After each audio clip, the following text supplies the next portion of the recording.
Nampalisa, une interview décalée pour mieux découvrir les personnalités de notre île, avec Maria Lanfranchi. Bonjour et bienvenue, bonjour à vous toutes et à vous tous. Cette semaine, Nampalisa, c'est le docteur Laurent Carlini qui est notre invité. Bonjour. Bonjour Maria. Vous êtes responsable de la maison médicale de garde à l'hôpital d'Ajaccio, médecin généraliste et urgentiste aussi, selon les heures de la journée et les jours de la semaine. On va découvrir que vous avez un emploi du temps bien compliqué parfois, mais ce qu'on veut savoir, c'est tout sur vous, depuis votre plus tendre enfance. Alors, vous êtes né quel jour, quel mois, à quel endroit ? Alors je suis né un jour d'été, 1er août 1986, à Ajaccio. À Ajaccio, donc Ouais. les premières années de la vie se passent ici. Les premières années de la ville se passent ici, pas très loin du centre-ville, en famille, avec mon père, ma mère et mon grand frère. Donc le plus petit de la fratrie. Le dernier, le plus petit. Quel souvenir vous gardez, des premiers souvenirs de vie que vous ayez pu avoir en fait ? Mais que des bons souvenirs, voilà, des moments passés en famille, avec mes parents, avec mon grand frère, aussi avec ma grand-mère et ma tante du côté maternel. C'est un peu une vie un peu en tribu, quoi. C'est pas forcément une grande famille, mais en tout cas les bonnes personnes présentes autour de moi, quoi. Donc beaucoup de bienveillance et que des bonnes choses. Les premières années à l'école, comment ça se passe ? C'est à quelle école ? L'école, c'était l'école du Jardin de l'Empereur pour un choix de confort, puisque ma tante était à l'époque directrice de la garderie de cette école, et mes parents travaillaient déjà beaucoup à cette époque-là. Donc pour des raisons de commodité, de confort et d'horaire, voilà, je suis allé naturellement à l'école là-bas. Vous étiez un petit garçon qui avait déjà la bougeotte ? Pas du tout. Pas du tout. Non, je crois, et je crois que mes parents ne diront pas l'inverse, j'étais, je pense, déjà sage, calme, posé, et plutôt studieux, quoi.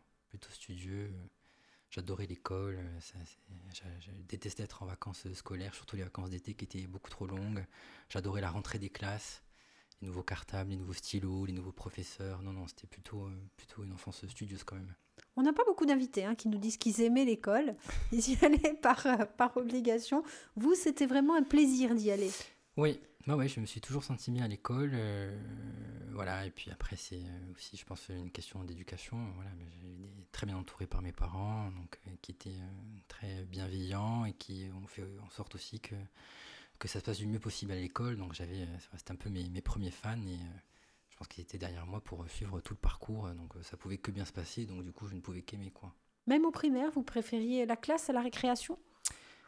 Même au primaire, même si voilà, le primaire, c'était pas ma période favorite, ça s'est toujours très bien passé, mais je crois que j'ai commencé à prendre du plaisir plutôt au lycée, vers la fin de l'adolescence, voilà, où j'avais j'étais plus à l'aise, j'avais un peu plus confiance en moi, j'étais tout aussi studieux, je travaillais tout aussi bien, mais voilà, j'étais un peu moins renfermé, j'étais un peu moins timide, voilà, j'avais envie d'un peu d'autre chose aussi.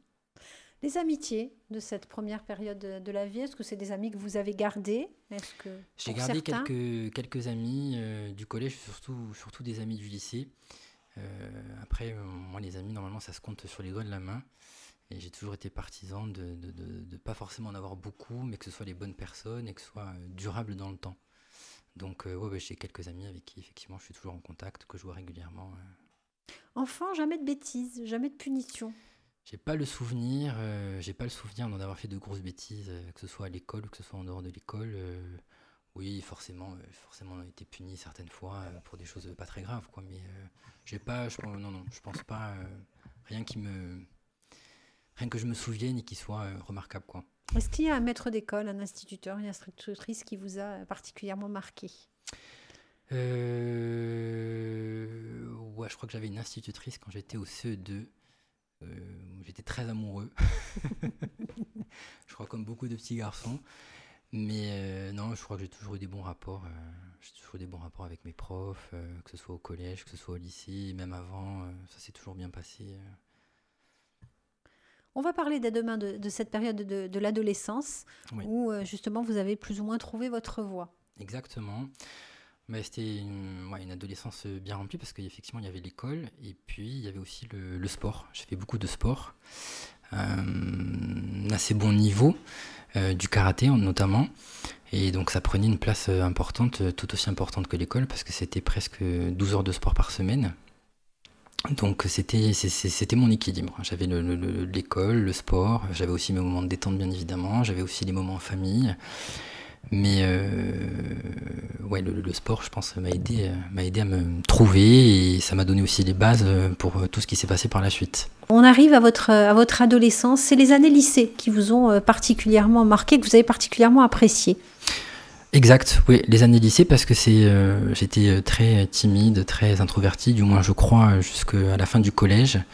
Et j'étais toujours bien travaillé à l'école, mais c'était toujours limite premier rang, le doigt de la main toujours en l'air. Pas le faillot de la classe quand même. Pas le faillot de la classe, mais enfin bon, on n'était pas loin quoi. Et du coup, c'est vrai qu'au lycée, j'avais envie un peu de casser cette image, et je pense qu'on peut être studieux, travailleur et bien travailler, et tout en se lâchant un peu.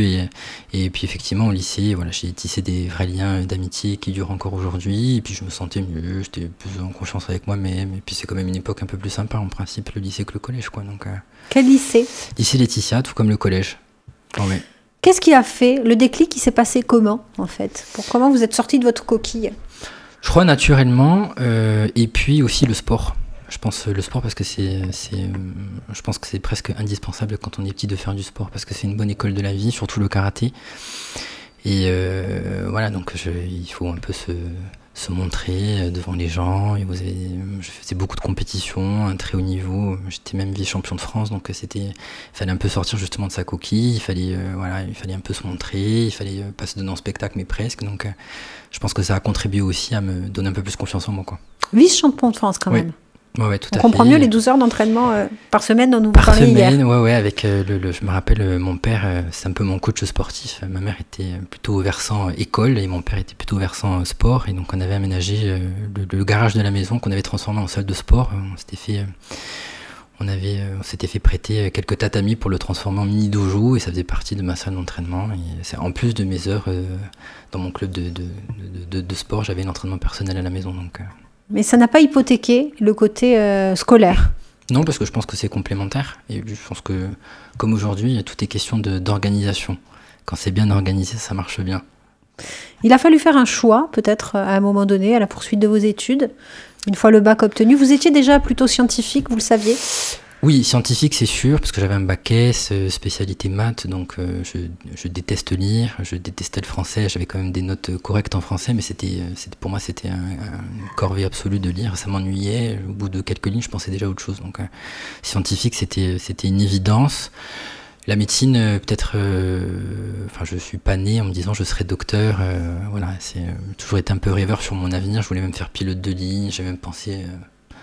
un peu dans mes rêves d'être astronaute. J'ai toujours été un peu rêveur là-dessus. Et puis l'année de la terminale, c'est l'année où il a fallu faire des choix, et les vrais choix. Et voilà, c'est un peu mon père aussi qui m'avait un peu suggéré, parce que en principe vos parents, ce sont ceux qui vous connaissent le mieux, et qui m'avaient un peu aiguillé sur cette voie-là. Et je crois qu'il avait raison, et je me verrais pas faire autre chose aujourd'hui, quoi. C'était une évidence, effectivement. Donc vous partez en fac? Oui, quelques jours après mes 18 ans, en fac à Marseille, fac de médecine, première année. Ça se passe bien? Oui, la première année, c'était dur, mais c'était pas un secret, on le savait. Donc c'est une année compliquée, parce que c'est une année d'études, c'est une année où il y a une semaine de vacances, et la seule semaine de vacances, c'est la semaine de Noël. Vous avez vos examens, vos partiels 3 jours après le jour de l'an, donc tout est fait pour que vous ne fassiez pas la fête. Et puis, oui, c'est compliqué, parce que c'est une transition brutale, hein. Moi, j'ai toujours grandi ici, mes amis étaient ici, ma famille était ici, donc il a fallu partir du jour au lendemain, comme tout le monde, hein. Je suis pas le seul à avoir vécu ça, mais c'est vrai que c'était compliqué, parce qu'il y avait plein de changements en même temps. Et la pression aussi de ce concours, quoi. Qu'est-ce qui vous a fait tenir? Qu'est-ce qui m'a fait tenir? Il y avait mes parents qui étaient là. C'était un peu mes confidents, donc j'avais tous les soirs au téléphone, donc là aussi c'était le meilleur des encouragements. Et puis je pense aussi au sport, parce que j'ai fait beaucoup de compétitions, donc je pense que ça m'avait forgé un caractère, et ça m'avait donné un peu les bases de tout ce qui allait se passer par la suite. Puis après, quand vous êtes dans le feu de l'action, vous ne pensez plus au fait de tenir. Et puis, première année de médecine, vous êtes dans une bulle, vous ne voyez que des jeunes qui travaillent comme vous, beaucoup, Donc ça vous paraît presque normal, vous dites la réalité c'est ça, c'est pas ce qui se passe ailleurs. Donc du coup c'est une évidence, vous posez pas la question, vous faites. Pas le temps pour les sorties? Absolument pas pour le coup, non. Surtout que moi j'avais doublé ma première année. Je me rappelle, on était à Marseille, on était 3500, ils en prenaient un peu plus de 300, j'avais fini 600 la première année, je crois qu'il manquait 2 points dans ma moyenne pour passer, donc j'avais redoublé la première, j'avais fait une deuxième première année, donc qui avait très bien marché la seconde fois évidemment, mais 2 années sportives. C'est pas trop dur quand on voit la vie des autres étudiants, mais vous avez dit on la voit pas finalement. Non, on la voit pas parce que vous ne fréquentez, enfin si je peux dire fréquenter, parce que vous êtes chez vous beaucoup à réviser, mais vous ne voyez que des gens qui ne font que ça. Donc vous dites, après tout, la réalité c'est ça, c'est pas... Donc, et puis, vu ce qui se passe aujourd'hui pour moi, je regrette absolument pas, et s'il fallait refaire, je referais tout pareil, donc non. Les premières années d'études de médecine à Marseille, donc deuxième première année, et puis ensuite ça s'enchaîne. Ensuite 8 ans pour arriver aux 10 ans, 10 années d'études, mais bon c'est finalement on pense à la difficulté de la première année en pensant que ça s'arrête après. Tellement on ne parle que de la première année, mais bien au contraire, le plus dur reste à faire parce qu'il faut, c'est un peu une course de fond, il faut tenir. Et moi j'ai vu bon nombre d'étudiants arrêter en deuxième, en troisième ou en quatrième année parce qu'il faut tenir le rythme. Et donc effectivement, il fallait voir un peu plus loin que la première année. Là aussi, c'est une vie très difficile, une vie presque monacale, où il y a vraiment ce sacerdoce. Oui, c'est difficile, surtout pour nous les insulaires, lorsque on part de notre ville de naissance et de l'endroit où on a toujours vécu, il faut pas tout recommencer à zéro, mais presque. Il faut se réadapter à la ville dans laquelle vous vivez, donc on passe d'une ville où il n'y a pas forcément beaucoup d'habitants à une ville où il y a presque plus d'1 million d'habitants. Et puis effectivement parce que c'est des études, même s'il n'y a plus de concours sur les autres années, c'est des études où il faut beaucoup travailler et chaque année on vous demande d'apprendre beaucoup en très peu de temps. Donc il faut effectivement avoir la faculté d'emmagasiner beaucoup sans oublier par la suite. Donc c'est pas évident, mais enfin c'est faisable. Et là, pareil, on est beaucoup renfermé sur soi ou au contraire on a plus de temps pour faire autre chose? Non, on est quand même un peu moins... moi, la deuxième année était un peu plus finalement compliquée que la première parce que première année, vous mettez beaucoup de choses entre parenthèses, vous mettez dans votre bulle, et puis la deuxième année, ça revient à peu près à la norme, sauf qu'il s'est passé 2 ans entre-temps, et c'est un peu comme une faille spatio-temporelle, donc il faut se réhabituer à des choses simples, quoi, mais il faut effectivement se réhabituer à sortir un peu, à retisser des liens, donc la deuxième année n'était pas forcément, elle n'était pas dure, mais elle n'était pas plus facile que la première. Alors on sort quand on est à Marseille On sort un peu quand on est à Marseille, on sort un peu quand on est à Marseille, bon c'est pas la ville la plus fun, hein, mais on fait des apéros chez des amis, comme on ne vit plus chez ses parents qu'on vit seul, on reçoit du monde à la maison. Puis voilà, il y a plein d'endroits un peu branchés, un peu sympas dans Marseille pour sortir le soir, jamais très tard, mais effectivement on sort un petit peu. Voilà, et puis on se lâche un peu sur les apéros, et voilà, on prend un peu de plaisir, on prend un peu de bon temps. Mais toujours sage. Mais toujours à peu près sage, ouais, toujours à peu près sage. À peu près sage. Du coup, on est passé de très sage à sage, on arrive à... Non, il n'y a jamais eu de grosses bêtises, mais bon, je crois qu'il y a peut-être eu, comme tous les jeunes, 2-3 petites soirées un peu arrosées, où on se dit qu'on recommencera plus. Et on recommence quand même. Pas forcément. Moins. Donc, cette deuxième année, qui est une année de transition, oui, en fait, pour revenir un petit peu à une vie normale, mais tout en restant quand même concentré sur les études. Et là, les études se poursuivent et vous vous dites, je vais aller vers un cursus de médecin généraliste. Vous le saviez que vous iriez? Oui, parce que je savais ce que je ne voulais pas faire. Ce que je voulais faire, c'était pas encore tout à fait clair. En tout cas, je voulais faire quelque chose qui me permettait de rentrer exercer en Corse. Et bon, toutes les spécialités ne sont pas faisables ici. Ça sera certainement le cas peut-être dans 20 ans, mais on ne peut pas tout faire ici, évidemment. Et puis, oui, la médecine générale, parce que pour moi, c'est ce qui, à mon sens, c'est la spécialité, parce que c'est une spécialité maintenant qui ouvre le plus de perspectives et qui permet de diversifier le plus possible son activité. Donc, oui, c'était quasiment joué d'avance. Et puis ce contact humain que peut avoir le médecin généraliste. Oui, parce que je pense que le rôle premier du médecin généraliste, c'est le contact avec les patients, qui est forcément différent du médecin hospitalier ou du spécialiste, parce qu'il y a cette proximité avec les gens, parce qu'il y a ces patients que vous voyez de manière chronique, tous les mois, chaque année, plusieurs fois par mois, parfois. Et puis voilà, c'est des patients en principe assez confiance en leur médecin généraliste. C'est un peu le confident, on entend plein d'histoires, on s'entend raconter pas mal de choses, pas mal de secrets, donc c'est quand même assez amusant aussi. Et vous décidez finalement, on reviendra sur votre installation en fait en Corse, mais vous terminez vos études donc sur Marseille, vous passez votre doctorat à quel endroit ? J'ai fait mon internat à Marseille, comme la fac, c'était la solution la plus facile. Je voulais aussi rester dans le sud, puis le fait d'être à Marseille, c'est ce qui me permettait d'avoir accès à des stages ici. Et c'est notamment comme ça que j'ai été en stage dans le cabinet où je travaille aujourd'hui. Et ça s'était plutôt bien passé, donc j'avais cette proposition d'installation. Donc voilà, et puis la thèse que j'avais passée il y a 5 ans maintenant, parce que c'était en novembre 2014 à Marseille. Quel était votre sujet de thèse ? C'était le rôle du médecin traitant dans les interruptions volontaires de grossesse, puisque en fonction du terme de la grossesse, vous pouvez avoir une IVG médicamenteuse, une interruption volontaire de grossesse, et effectivement, certains médecins traitants, en fonction de protocoles et de conventions passées avec certains hôpitaux, peuvent délivrer les comprimés qui permettent une interruption volontaire de grossesse. Donc moi, je voulais faire un sujet sur la Corse, parce que il y a un sacré souci origine oblige. Et puis voilà, c'est l'endroit où je voulais revenir travailler. Donc c'était la priorité, c'était le sujet là-dessus. Donc il fallait trouver un problème d'actualité, un problème de société. Et effectivement, la Corse, c'est la deuxième région en termes d'IVG après la région Provence-Côte d'Azur. Donc voilà comment ça s'est fait. Vous finissez votre internat à Marseille et puis vous vous dites je vais rentrer. Enfin, de toute façon, c'est ce que vous étiez fixé comme objectif depuis le départ d'exercer ici. Oui, c'était aussi le choix du métier, c'était d'avoir la possibilité de pouvoir exercer ici, de rentrer ici quoi qu'il arrive. Et c'est vrai que ça, on a une liberté totale d'installation, donc c'était aussi un argument et un critère de choix. Et puis, oui, j'ai fini mon dernier stage d'internat à l'hôpital d'Ajaccio, donc l'installation s'est fait peut-être 2 mois après dans le cabinet où j'étais passé au préalable en stage avec mes futurs associés.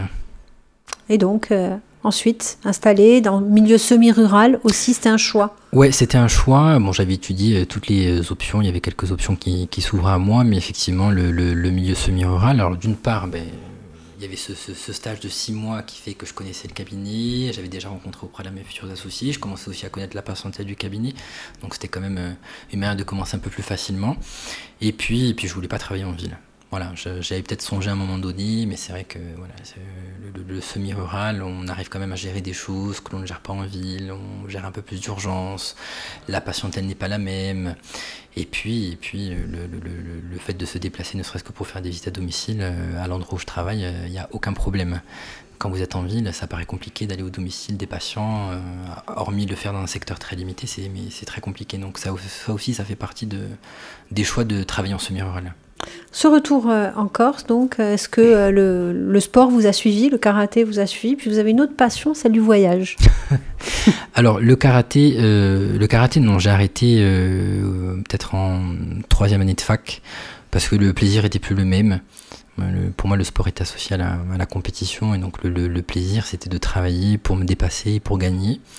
Et donc, c'est vrai qu'après, à partir du moment où je suis rentré en fac, la donne avait changé, les priorités n'étaient plus les mêmes, donc je prenais plus le même plaisir, et puis j'ai un peu de mal aussi à faire les choses à moitié, donc j'avais l'impression de ne plus le faire comme je le faisais, donc ça n'avait pas de sens, donc j'ai arrêté pour me consacrer aux études.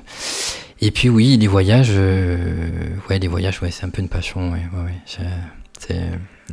sans forcément partir trop souvent, mais c'est vrai que c'est la meilleure des façons, dans la mesure du possible, de faire une bonne coupure. Et d'aller voir ailleurs ce qui se passe. D'aller voir ailleurs ce qui se passe, effectivement, de s'ouvrir un peu à autre chose. Et puis, bon, je pense que les voyages, c'est un peu générationnel. Ma génération, on a un peu la bougeotte, on aime bien partir, voyager. Il y a aussi le phénomène des réseaux sociaux qui fait que le voyage, maintenant, c'est un peu devenu une mode. Et donc, ouais, je pense que comme tous les jeunes de ma génération, j'ai envie de partir assez souvent, quoi.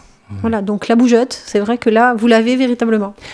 Ouais, mais c'est la bougeotte, c'est pas la bougeotte pas pour que la bougeotte pour le voyage. Non, mais c'est un moyen un peu de s'évader. C'est vrai que voilà, sans forcément aller très loin, mais quand vous partez 3-4 jours, vous avez l'impression d'être parti un mois, et puis vous n'avez plus votre téléphone portable, et puis vous voyez plus de patients, et puis vous voyez plus les collègues, vous êtes coupé un peu de tout, et c'est vrai que moi je prends pas forcément beaucoup de vacances dans l'année, mais le peu que je prends, je tiens à partir. Voilà, et puis bon, j'ai des amis aussi qui voyagent beaucoup, donc c'est difficile de refuser les occasions. Quand on vous propose, en principe, si vous pouvez, vous dites oui. C'est important de couper justement avec... Oui. Le téléphone portable avec... Oui, c'est important parce que moi, c'est mon outil de travail, surtout dans le semi-rural, plus qu'ailleurs, je pense, parce que moi, j'ai tous mes patients, mon numéro de téléphone. Donc, le respect le plus total, parce que j'ai jamais eu d'appel ou de coup de fil à des heures un peu impromptues. Mais ouais, le téléphone, je reçois plein de mails tous les jours, des SMS, des appels pour des rendez-vous, pour des avis, pour des ordonnances. Donc, c'est vrai que moi, c'est pas ce qui me plaît le plus dans mon métier, mais ça fait partie en tout cas du métier, donc il faut faire avec.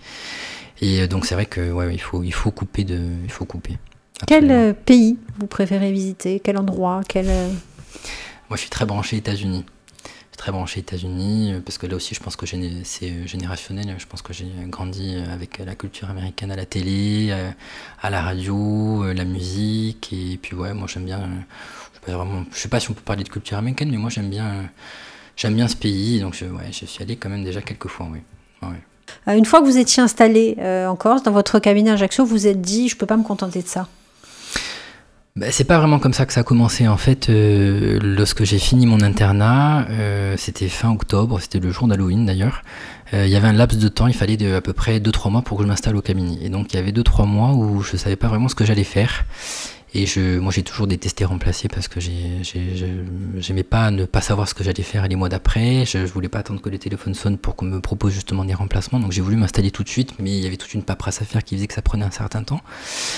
Et voilà, et puis je discutais avec mon ancien chef de service à l'époque en lui disant, mais voilà, là, pendant 3 mois, je vais rien faire, donc je sais pas quoi faire, ça m'angoisse, ça me stresse, et effectivement est arrivée la proposition des urgences, qui devait être une proposition éphémère à la base. Initialement, c'était le temps d'attaquer le cabinet, puis après je me suis dit, je vais rester aux urgences, le temps de faire ma patientèle. Bon, maintenant ça fait 5 ans, donc maintenant c'est parti pour durer. Vous n'êtes pas quelqu'un qui vous ennuyez, pas question de rester à s'ennuyer. J'ai du mal à ne pas travailler en fait. Et ça, je crois que j'ai pris de ma mère et de mon père, mais surtout de ma mère. J'ai du mal à j'ai besoin de travailler, j'ai besoin d'occuper l'esprit. Et puis, je crois que quand on fait ce qu'on aime, en principe, on ne compte pas. Donc, et puis, les études ont duré 10 ans. Donc, pendant 10 ans, vous êtes étudiant, vous êtes interne. C'est-à-dire que l'interne, vous êtes un peu pas le bouche-trou de l'hôpital, mais presque, quoi. Et donc, quand à 28-29 ans, vous finissez les études, en principe, c'est à ce moment-là vous avez envie de faire beaucoup de choses, de rattraper un peu le temps perdu. C'est vrai qu'on commence tard la vie active, donc là, c'est peut-être les plus belles années de travail. Et je crois que c'est maintenant ou jamais. L'internat qui arrive, les urgences qui arrivent dans ce laps de temps, et puis vous voulez aller encore plus loin. Et puis, ouais, donc le but, c'est Thomas, comme je dis souvent, le but, c'est de tenir la distance. Donc, il faut essayer effectivement de trouver le meilleur compromis pour durer. Et puis, après, il y a eu cette proposition de maison médicale au moment où ça allait pas trop aux urgences, mais ça, c'est de manière à peu près nationale. Donc, on a pensé à moi. Donc, j'étais évidemment très ravi. J'ai accepté la proposition. Et puis, on a travaillé dur ces derniers mois pour que ça fonctionne. Ça fonctionne bien. Bon, après, on peut pas faire l'unanimité, hein, toujours effectivement beaucoup de choses à redire, mais bon, il n'y a que ceux qui font rien qui ne peuvent pas avoir de critiques, donc il faut tenir bon, il faut travailler dur, il faut continuer de faire évoluer les choses, et puis voilà. Est-ce que vous pensez que les jeunes médecins qui arrivent comme vous, maintenant, que ce soit les urgences dans les cabinets, il faudrait qu'ils aient cette même motivation? Est-ce que vous trouvez qu'ils l'ont? Est-ce que les jeunes qui ont fait leurs premières années d'études à Corté arrivent aujourd'hui dans cet état d'esprit-là? Ouais, je pense que beaucoup de jeunes qui ont fait leur étude à Corté sont forcément partis par la suite parce qu'on est avec la première année, et je pense qu'il y a une vraie volonté de revenir ici, et ça sera le cas, je pense, dans les prochaines années. Et puis, ouais, moi, il y a des jeunes qui viennent faire des remplacements à la maison médicale et qui n'ont pas fini leur internat, qui sont quasiment à la fin de leur cursus, et qui ont intégré la maison médicale et qui ont envie effectivement de s'investir. Et moi, je suis content, quoi. Et puis, quand c'est des jeunes de chez nous, c'est quand même plutôt bien. C'est une chance pour la Corse? Ah oui. Oui, parce que les prochaines années elles vont être dures. La réforme qui se prépare sur la première année, elle sera mise en place dans 1 an ou 2, mais les études étant très longues, les répercussions, ça sera peut-être dans une quinzaine d'années, donc il y a quand même 15 ans à tenir bon.